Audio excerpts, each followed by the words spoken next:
Points हैं, इनको याद रखना, छोटे छोटे पॉइंट्स हैं बट ये बहुत हेल्पफुल है।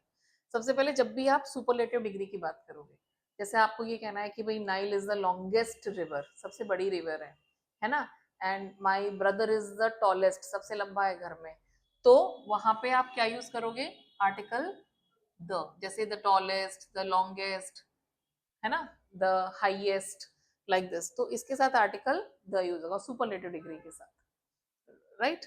उसके अलावा जैसे आप पब्लिक प्लेसेस की बात कर रहे हो कि भाई मैं आज सिनेमा हॉल जा रही हूँ, या आज मैं एयरपोर्ट जा रहा हूँ, या रेलवे स्टेशन जा रहा हूँ, वहां पे भी आपको द ही लगाना है।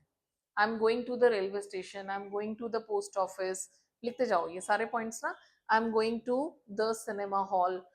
तो ये जो पब्लिक प्लेसेस हैं इसके लिए आप क्या यूज करोगे, आर्टिकल द, टाउन हॉल है, पोस्ट ऑफिस, सिनेमा हॉल, इन सब के साथ।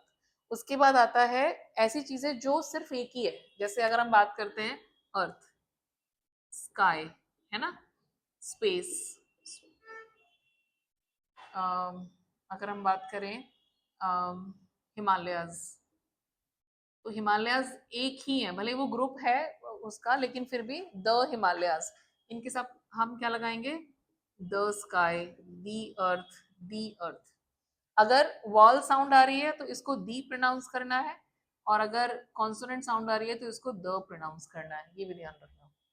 तो यहाँ पे दी अर्थ हो जाएगा, दी अर्थ, हिमालयाज, स्काई, अर्थ, स्टार्स, है ना, एनवायरमेंट, ये सब क्या है, इन सब के साथ क्या लगेगा, द, इन सब के साथ आप द लगाओगे। अब ये वाला पॉइंट बड़ा इंपॉर्टेंट है, द प्लस एडजेक्टिव।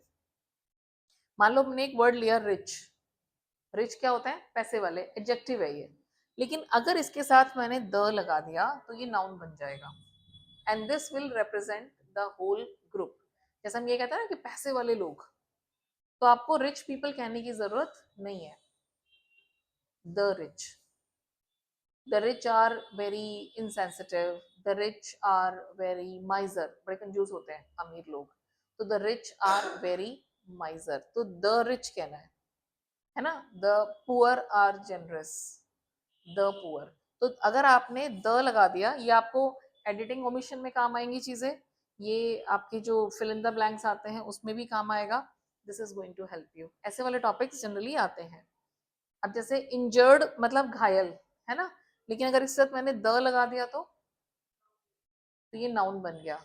अब द इंजर्ड का मतलब क्या है, घायल लोग, घायल पीपल, ग्रुप, पूरे ग्रुप को आप डिस्क्राइब कर रहे हो। The young, nowadays the young are कैसे हैं आजकल के यंगस्टर्स, उसके लिए आप क्या कहोगे, the young. So nowadays the young are very obstinate, बहुत जिद्दी है, obstinate। उसी तरीके से द डिसीज्ड, मरे हुए लोग, जैसे कोई एक्सीडेंट हुआ तो उसमें गवर्नमेंट ने एक अमाउंट अनाउंस किया। सो अभी जो हुआ था ना अहमदाबाद वाला जो केस हुआ था जिसमें प्लेन क्रैश में, तो जो टाटा कंपनी है उसने क्या करा था, the deceased got 1 crore rupees, the deceased got, या मतलब द डिसीज्ड फैमिली, डिसीज्ड को तो कहीं मिलेंगे, मृतक की फैमिली को, तो ये द डिसीज्ड कब यूज करोगे आप, जो लोग मर गए हैं उनके लिए जब कुछ बात कर रहे हैं तब, लाइक दिस, ठीक है। अब एक और रूल देखते हैं यहाँ पे, वो क्या है, इट इज अबाउट सेम। जैसे मैंने आपको कहा कि हैप्पी दिवाली, तो आप क्या कहते हो, अच्छा हैप्पी दिवाली कहते हो, सेम टू यू नहीं कहना है, the same to you, same के साथ हमेशा आर्टिकल द लगता है। आई थिंक ये तो वही वाली बुक है, बिल्कुल ये तो वही पेन है, this is the same pen, this is the same book, like this, तो ये यूज करोगे आप द, क्लियर।